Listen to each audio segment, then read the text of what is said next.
জয় বিবেকানন্দ সুরয় সচ্চিৎসুখ স্বরূপায় স্বামিনে তাপহারিণী। আমার আলোচনার বিষয়বস্তু হচ্ছে যে সেবা এক সাধনা। সাধনা যখন তখন নিশ্চয়ই তার একটা লক্ষ্য থাকবে। তাকে বলা হয় মানে সাধনা থাকলেই সিদ্ধি থাকবে। সাধনা করব কেন, কি জন্য আমরা সেবা করব, তার লক্ষ্য কি, সেটা জানতে হবে। সেবা কি সারা জীবনই করে যেতে হবে, মৃত্যুই কি সেবা করে যেতে হবে? ব্যাপারটা হচ্ছে যে অবস্থা আসবে যেখানে গিয়ে আমাদের এই সেবার, আমাদের কর্মের পূর্ণচ্ছেদ পড়বে। মৃত্যুতেই কর্ম শেষ হয়ে যায় না, আবার জন্ম হবে, আবার মৃত্যু হবে, চলতেই থাকবে। অনাদিকাল থেকেই চলছে। আমরা এক লাফে আজকে যে যেখানে আছি, মনুষ্যত্বের এবং চেতনার যে স্টেজে আছি, একদিনে আমরা এই জায়গায় এসে পৌঁছইনি। এর আগে আমরা বহু জন্ম অতিক্রম করতে করতে করতে করতে আজকে আমরা এই জায়গায় এসে পৌঁছেছি। আবার এখানেই শেষ হয়ে যাবে না, এই কর্ম চলতেই থাকবে। যতক্ষণ না আমাদের মুক্তি লাভ হচ্ছে ততক্ষণ এটা চলবে। কর্ম জীবনের উদ্দেশ্য নয়, কর্ম হচ্ছে উপায়। উদ্দেশ্য হচ্ছে কর্মের মাধ্যম দিয়ে এমন একটা অবস্থায় পৌঁছানো যেখানে, যেটাকে বলা হয় নৈষ কর্ম।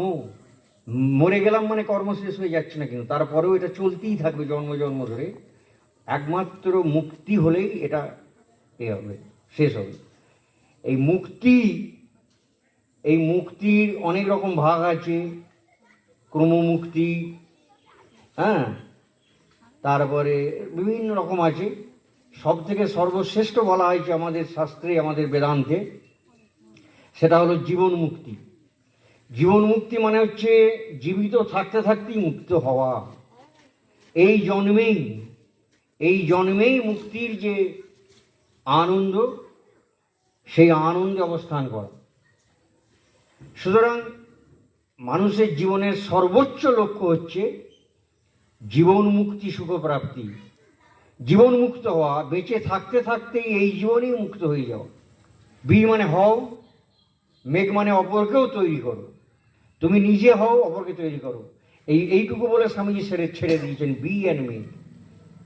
তাহলে আমরা মুক্তি যদি লক্ষ্য হয়, তাহলে be free and help others to be free. Be and make. তাহলে আমাদের সাধনার লক্ষ্য কি হবে? সাধনার লক্ষ্য হবে দুটো। স্বামী বিবেকানন্দ সেইটা রামকৃষ্ণ মঠ মিশনের মোটো বা উদ্দেশ্য হিসাবে স্থির করে দিয়ে গেছেন। আপনারা অনেকেই জানেন রামকৃষ্ণ মিশনের মোটো হচ্ছে আত্মনো মোক্ষার্থং জগদ্ধিতায় চ। এটাই হচ্ছে লক্ষ্য। তাহলে লক্ষ্য আমরা যখনই যে কাজ করব, এই লক্ষ্যটা যেন মনের মধ্যে থাকে যে আমি কাজ করছি কেন। আমি কাজ করছি দুটো কারণে। এক নম্বর হচ্ছে আমি নিজে যাতে মুক্ত হতে পারি এই জীবনেই, এবং দু নম্বর জগৎ হিতের জন্যে। হিত মানে মঙ্গল, অপরের কল্যাণের জন্য আমি কাজ করছি এবং নিজের মুক্তির জন্য কাজ করছি। For one's own liberation and for the welfare of others. বুদ্ধদেবের ভাষায় বহুজন সুখায় বহুজন হিতায়।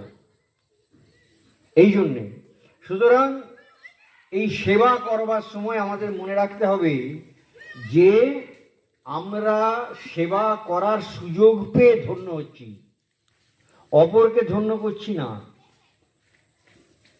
কার সেবা করছি? বহু ছাড়ি কথা খুঁজিস ঈশ্বর, জীবে প্রেম করে যেই জন সেই জন সেবিছি ঈশ্বর। এই হচ্ছে বর্তমান যুগাচার্য স্বামী বিবেকানন্দের দেওয়া মহামন্ত্র, জিস্ট, এসেন্স, সারাংশ। এইটা মনে রাখতে হবে। ট্র্যাডিশনাল যে ধর্ম আছে চিরাচরিত, সে চলছে চলুক মান্ধাতার আমলে, সেগুলো কিন্তু এই যুগের জন্যে অত দরকারি নয়। নর্মদার জলে 30 বার ডুব গাইছে, গঙ্গার জলে 50 বার ডুব গাইছে, মনে করছে খুব পুণ্য হচ্ছে। আগুন জেলে কেজি কেজি ঘি ঢালছে, সোয়াহা সোয়াহা, মনে করছে বিরাট ভগবান নাচতে নাচতে চলে আসবে। ঘন্টা বাজাচ্ছে, ধূপ ঘোরাচ্ছে, এগুলো একেবারে নার্সারি স্টেজ, একদম প্রথম দিকে দরকার। কিন্তু এগুলো হদমাদম, শাস্ত্রই বলেছে। এই যে সমস্ত বাহ্য পূজা হচ্ছে, বাহ্যিক যা কিছু, তিলক ফোঁটা, চন্দন ভৌনম, এই সবই হচ্ছে এক্সটার্নাল, এগুলো সবই হচ্ছে অধমাধম পূজা। সেই জন্য রামকৃষ্ণদেব বললেন যে মাটির প্রতিমা ঈশ্বরের পূজা হয়, আর জীবন্ত মানুষে হয় না, অর্থাৎ হয়।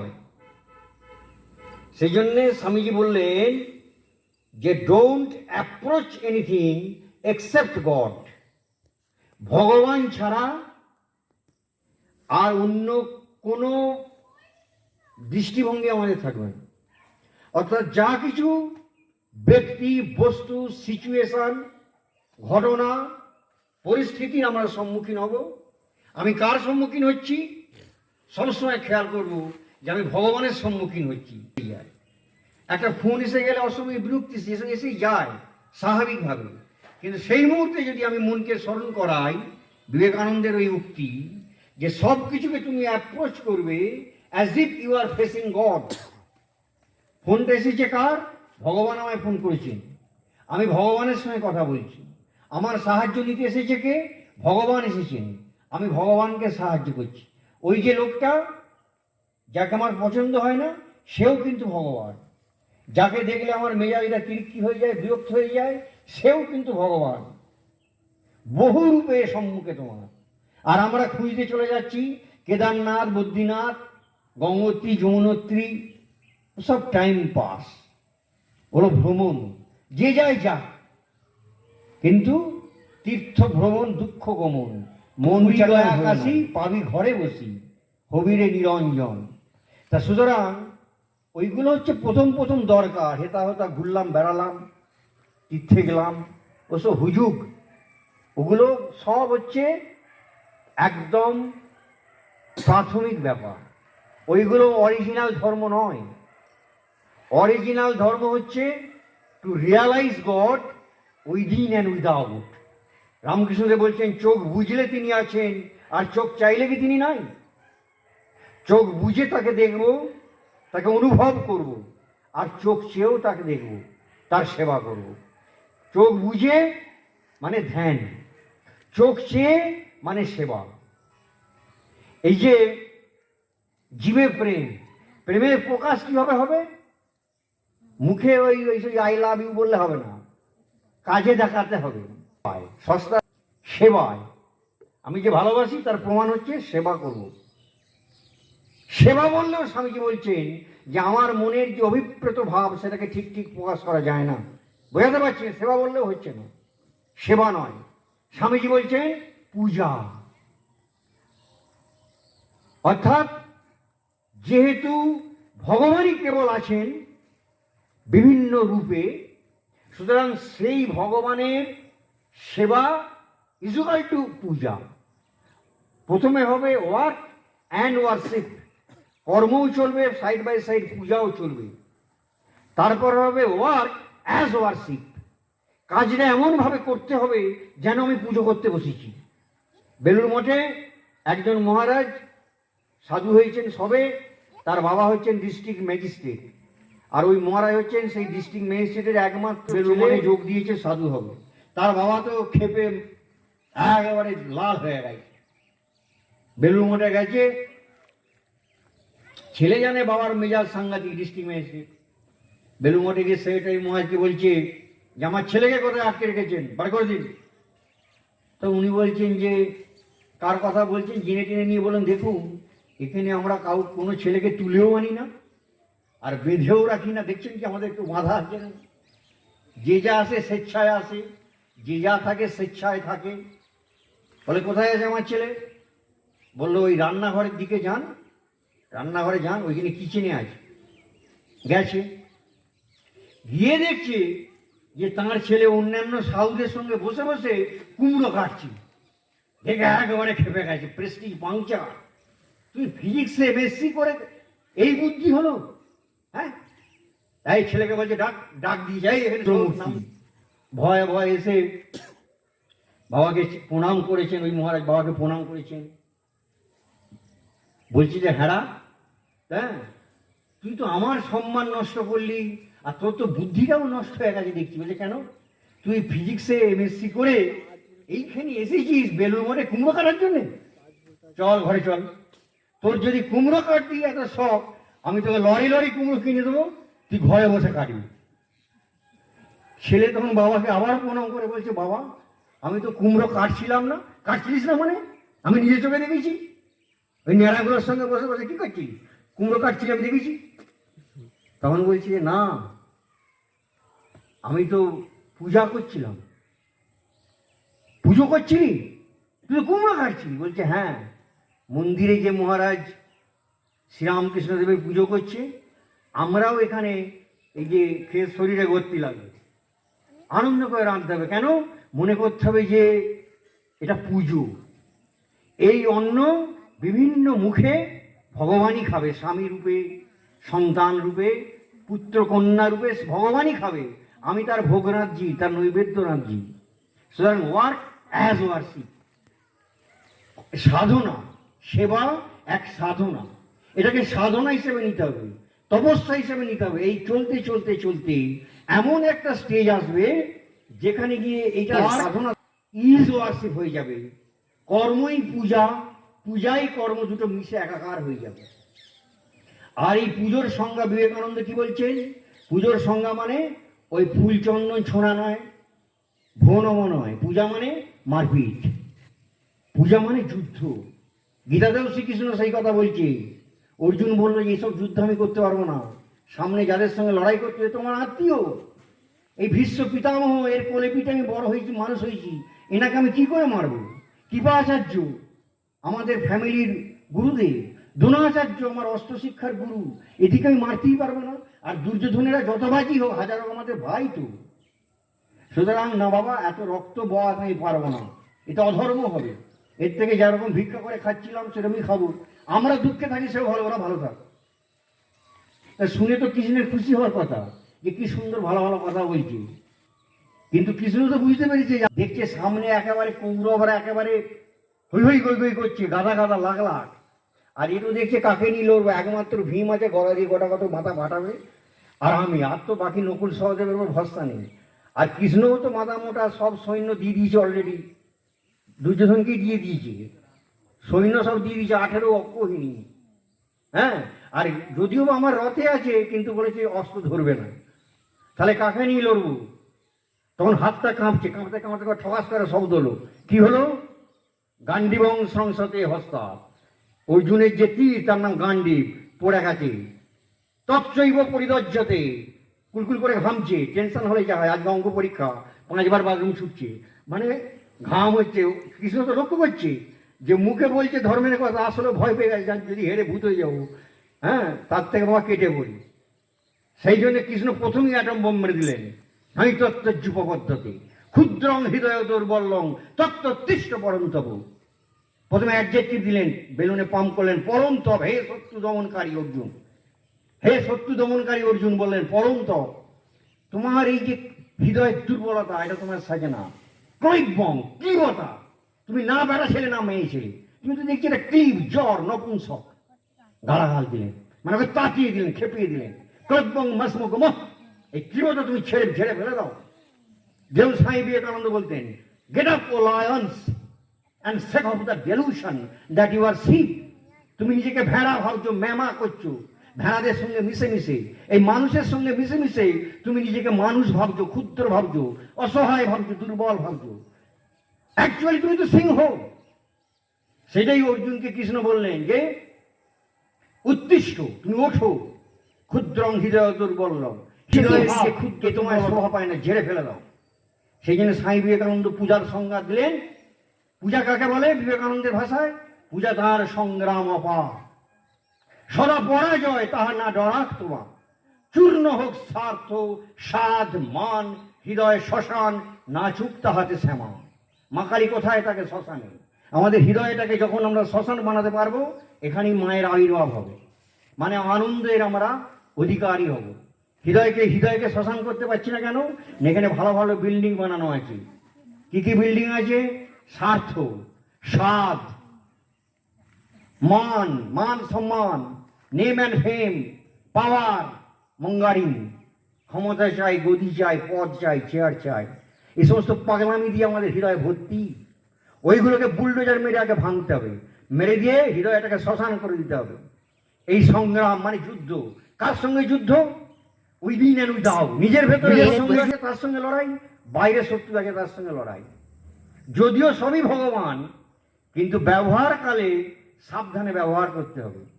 সবই ভগবান, কিন্তু রামকৃষ্ণদেব বলছেন সব জল যেমন খাওয়া যায় না, সবই জল, কিন্তু সব জলকে আমরা খাই। কোনো জলে খাই, কোনো জলে বাসন ধুই, কোনো জলে হাত পা ধুই। ঠিক সেই রকম সব মানুষই ভগবান হলেও সেখানে সেই ভগবানের প্রকাশের পার্থক্য আছে। There are differences in the degrees in manifestation. প্রকাশের, দেবত্বের, বিকাশের পার্থক্য হচ্ছে মানুষে মানুষে। সেই জন্য রামকৃষ্ণদেব বললেন বাঘ নারায়ণ, তাহলে কি তুমি বাঘকে গিয়ে কোলাগুলি করবে নাকি? দূর থেকে বাঘ নারায়ণকে প্রণাম করো। সেই জন্য রামকৃষ্ণদেব বলতেন ভক্ত হবি তো বোকা হবি কেন? সেবা করতে নামতে হবে, মাথাটা ঠিক রাখতে হবে। রামকৃষ্ণদেব বলে গেছেন প্র্যাকটিক্যাল। এক, যাকে যেমন তাকে তেমন। দুই, যেখানে যেমন সেখানে তেমন। তিন, যখন যেমন তখন তেমন। এইটা মাথায় রেখে কাজ করবেন, দেখবেন কোনো প্রবলেম হবে না। তাহলে সেবার উদ্দেশ্য কি হলো? উদ্দেশ্য হলো আত্মন মোক্ষার্থম জগদ্ধিতায় চ। দুটো লক্ষ্য, এক নিজের মুক্তি আর জগতের কল্যাণ। মুক্তি মানে কি? মুক্তি মানে হচ্ছে সমস্ত বন্ধন থেকে মুক্তি, সমস্ত পরাধীনতার থেকে মুক্তি, সমস্ত ভয়ের থেকে মুক্তি। এই আত্মজ্ঞান বা ব্রহ্মজ্ঞান যখনই হবে, আমাদের সমস্ত ভয় চলে যাবে। আত্মজ্ঞান যখন আমি উপলব্ধি করব যে আমি আত্মা, কি আমি ব্রহ্ম, অহং ব্রহ্মাস্মি, অয়ম আত্মা ব্রহ্ম, আমার এই আত্মাই ব্রহ্ম। এই উপলব্ধি যখন আমার হবে, আমাদের হবে, এবং সেই উপলব্ধির একটা রাস্তা হচ্ছে, রাজপথ হচ্ছে সেবা। তখনই আমরা জানবো যে আমাদের মৃত্যু নেই। হ্যাঁ, নৈনং ছিন্দন্তি শস্ত্রাণি, নৈনং দহতি পাবক, ন চৈনং ক্লেদং তাপ, ন শোষতি মারুত। আমরা জানবো যে আগুন আমাদেরকে পোড়াতে পারবে না, বডিটা পুড়বে, কিন্তু আমি যে স্পিরিট, যে আত্মা, তার মৃত্যু নেই। হ্যাঁ, এই যখনই জানবো আমার ভয় চলে যাবে। আর এই যে দুঃখ, মানুষের যত রকম দুঃখ ভুগছে, ত্রিতাপ বলে এক কথায়, আধ্যাত্মিক, আদি দৈবিক, আদি ভৌতিক ত্রিতাপ। এই ত্রিতাপে যে মানুষ জর্জরিত হচ্ছে, তার জন্য তিনবার শান্তি বলা হচ্ছে। শান্তি, শান্তি, শান্তি, মানে আধ্যাত্মিক শান্তি হোক, আদি দৈবিক শান্তি হোক, আদি ভৌতিক শান্তি হোক। তা মানুষের এই সমস্ত ত্রিতাপ চলে যাবে, আত্যন্তিক দুঃখ নিবৃত্তি। আর কি হবে? মানুষ যা সবসময় খুঁজছে অথচ পাচ্ছে না, তার নাম হলো আনন্দ। আনন্দ মানে হচ্ছে যেটা পার্মানেন্ট এবং যার মানুষ খুঁজছে চারিদিকে, সংসারে, বস্তু, বিষয়ে, ব্যক্তিতে, সমস্ত কিছুর মধ্যে খুঁজছে, কিন্তু সে পাবে না। আলটিমেটলি মানুষ ঠকে ভূত হয়ে যাবে। সারা জীবন খেটে সে যত বড় বুদ্ধিমান হোক, যত বড় শিক্ষিত হোক, যত বড় ধনী হোক, আকবর বাদশাহ থেকে হরিপদ কেরানি, সবাই ঠকে ভূত হয়ে যাবে। আপনার আশপাশে যত সব আছে, জেনে রাখবেন সব অজ্ঞ মূর্খ। থাকতে পারে বিরাট বিরাট ইউনিভার্সিটি ডিগ্রি, কিন্তু সব হেরে ভূত। তার সঙ্গে মিশুন, তার বুকে কান পাতুন, দেখবেন দীর্ঘশ্বাস বইছে, কত হাহাকার, কত ব্যথা, কত যন্ত্রণা লুকিয়ে রেখেছে। মানুষ 5 মিনিট হাসে তো 20 মিনিট কাঁদে। শাস্ত্র আমাদেরকে, ধর্ম আমাদেরকে পথ দেখাচ্ছে, এর থেকে তুমি কি করে বেরোবে। পরমানন্দ প্রাপ্তি, সর্বোচ্চ চিরস্থায়ী আনন্দ তোমার লাভ হবে, একে বলে মুক্তি। সেই জন্য এই মুক্তি আমরা চাই। এই মুক্তিরই অপর নাম ভগবান। রামকৃষ্ণদেব বললেন এই ভগবান উদ্দেশ্য। আর তার সঙ্গে শুধু নিজে ওটা হলে হবে না, অন্যকেও ভাগ দিতে হবে। অর্থাৎ ভালো আম, হিমসাগর আম আপনি ঘরে একা খেয়ে নিলেন, আর যে মুখটা মুছে ফাঁকে এসে লোকের সঙ্গে কথা বললেন, ওটা হলে হবে না। ভগবান বুঝতে দেখতে পারবে। সেই জন্য বলছে সবাইকে এক চকলা করে আম দিয়ে নিজে খান। সবাইকে ভাগ দিয়ে যে খায় তাকে বলা হয় প্রেমী পরমহংস। সুতরাং এই সেবা করতে গেলে প্রথম চাই হচ্ছে হৃদয়। স্বামীজি যে 3টে এইচ দিয়েছেন, তার প্রথম এইচ হচ্ছে এইচ মানে heart. Heart to feel for others. অন্যের ব্যথা আমাকে অনুভব করতে হবে, যে ও কষ্ট পাচ্ছে মানে আমি কষ্ট পাচ্ছি।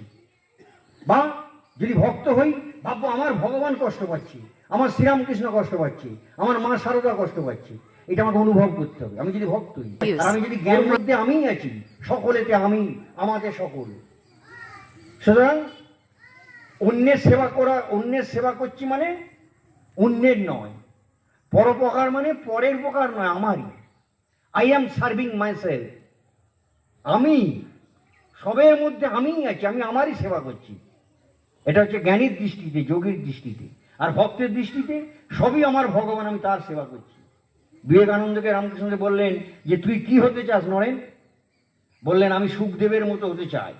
সুখদেব পরমহংস, জ্ঞানী পরমহংস। আমি নির্বিকল্প সমাধিতে বুঁদ হয়ে থাকবো, ব্রহ্মের ধ্যানে, আত্মধ্যানে আমি নিমগ্ন হয়ে থাকবো। আর মাঝে মাঝে একটুখানি শরীরে হুঁশ আসবে, চেতনা আসবে, ওই দুটো একটু কিছু খেয়ে নেবো শরীরটাকে রক্ষা করার জন্যে, আবার আমি ধ্যানে বুঁদ হয়ে যাব। আপনার যেরকম নির্বিকল্প সমাধি হয়, আমি ওরকম নির্বিকল্প সমাধিতে লীন হয়ে থাকতে চাই। বলেন ছি নরেন, তোর মুখে এই কথা? তুইও কিনা শুধু নিজের মুক্তি চাস, ওটাও তো স্বার্থপরতা। ওর থেকেও উচ্চ অবস্থা আছে। সেটা কি?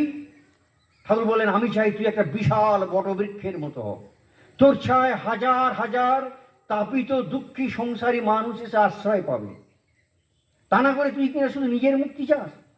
সেই জন্য তিনি রামকৃষ্ণ মঠ মিশন রূপ বটবৃক্ষে রূপান্তরিত হয়ে গেলেন, যা যুগ যুগ ধরে মানুষকে আশ্রয় দেবে, শান্তি দেবে, পথ দেখাবে। সুতরাং আপনাদের এই যে সেবা পুঞ্জ, এই যে আপনাদের যে স্বপ্ন আরো গ্রামে বিস্তৃত হোক, আরো মানুষ এই সেবা পাক। কিন্তু মনে রাখতে হবে আলটিমেটলি যে এই সেবা করে যে আমরা জগৎ উদ্ধার করছি তা নয়। আমরা কিছু করতে পারবো না হয়তো। জগৎ, বিবেকানন্দ বলছেন কুকুরের ল্যাজ, এই যখনই টানলেন, যতক্ষণ টানবেন সোজা ছেড়ে দিয়ে যাওয়ার ফের। জগতের কিছু উন্নতি কিছু তেমন হয়নি। যেরকম বাতের ব্যথা বিবেকানন্দ বলছেন, হ্যাঁ, এই কাঁধ থেকে যদি তাড়াবো তো এই হাতে চলে আসবে, হাত থেকে যদি তাড়াবো কনুয়ে চলে যাবে, কনুই থেকে তাড়াবো এই হাঁটুতে চলে যাবে, হাঁটু থেকে তাড়াবো গোড়ায় যাবে, কিন্তু শরীর থেকে ছেড়ে পালাবে না। ও যতই ডাক্তার দেখান আর যতই ট্যাবলেট খান, ও বাত আপনার একবার যদি ধরেছে কাজ করেই ছাড়বে। হ্যাঁ, ও যাবে না, হয়তো এই মাথা থেকে ও মাথা ঘোরাঘুরি করবে। এই জগতের প্রবলেম কেউ সলভ করতে পারেনি। বহু সব মহাপুরুষ এসেছে, রামমোহন এসেছে, বিদ্যাসাগর এসেছে, বিবেকানন্দ এসে চেষ্টা করেছে, সব ফেল। জগৎ আরো খারাপ হয়ে যাচ্ছে, বরং ভালো হয়নি। তাহলে আমরা কেন করবো? ওই বলেন পরোপকারে নিজের উপকার। বলে ও বোকা, ঘরে খেয়ে বোনের মোষ তাড়ায় না। আপনারা বোনের মোষ তাড়াচ্ছেন না, মনের মোষ তাড়াচ্ছেন। অর্থাৎ চিত্ত শুদ্ধি করছি, আত্ম উন্নয়ন হচ্ছে, ভগবানের দিকে এগিয়ে যাচ্ছেন। সেবা করতে করতে আপনি ক্রমশ তত শান্তি এবং আনন্দে জীবন ভরে যাবে, আত্যন্তিক দুঃখ নিবৃত্তি হবে, পরমানন্দ প্রাপ্তি হবে। আর এই কাজ করতে গেলে সব থেকে প্রধান বাধা হবে কি? অহংকার। অহংকারটি এসে বাধা হবে, ওইটা খুব হুঁশিয়ার থাকতে হবে। অহংকার যেন মাথা না চাড়া দেয়। উদ্দেশ্য হচ্ছে সেবা। সেইখানে প্রতি মুহূর্তে নিজেকে বিচার করতে হবে যে আমার এই কাজটা কতটা নিঃস্বার্থ হচ্ছে, এই কাজের পিছনে আমার কোনো ধান্দা আছে কি নেই, আমি অ্যাকচুয়ালি কি চাইছি। এই বিচার করে নিজের ভেতর থেকে ওইগুলোকে কাটাতে হবে। ওই যে স্বার্থ, স্বাদ, মান, ওগুলোকে গুঁড়িয়ে দিতে হবে, দিয়ে হৃদয়টাকে শ্মশান করতে হবে। একে বলা হয় আত্মবিলয়। নিজেকে একেবারে নিঃশেষ করে দেওয়া। মা শারদার মতো তিনি স্বয়ং ভগবতী, কোথাও বলছেন নাই ভগবতী। ভক্তরা এসে বলছে মা আপনি অমুক, আপনি তমুক, আপনি লক্ষ্মী, আপনি জগদ্ধাত্রী, হেন, আপনি তেন, সব বন্ধ করো। ঠাকুর দয়া করে আমাকে তার পায়ে স্থান দিয়েছিলেন বলে আমি ভরতে গেছি, আমি তার দাসী। এইভাবে নিজেকে তিনি মুছে দিচ্ছেন, কোথাও নিজেকে করছেন না। রবীন্দ্রনাথের ভাষায় আমারে আড়াল করিয়া দাঁড়াও, হৃদয় পদ্ম দলে। তুমি আমার সামনে দাঁড়াও, নিজেরে যেন না করি প্রচার আমার আপন কাজে। তোমার ইচ্ছা করো হে পূর্ণ আমার জীবন মাঝে। যাই হোক, এই কথা আমি শুধু জীবরূপী শিবের সেবা করব।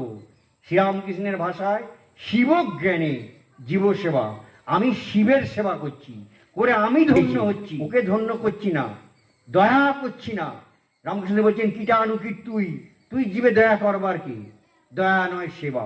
আর স্বামীজি বললেন সেবা নয় পূজা। অর্থাৎ প্রতিটি কাজ আমরা মনে করব যে আমি শ্রী ভগবানের পুজো করছি এই কর্মের মাধ্যমে, এই সেবার মাধ্যমে। তখনই এই সেবারূপ সাধনা সার্থক হয়ে সিদ্ধিতে, অর্থাৎ জীবন মুক্তি লাভে এবং অপরকেও জীবন মুক্ত হতে সাহায্য করার কাজে মানে সার্থক হবে, সফল হবে। যাক, সবাই ভালো থাকুন।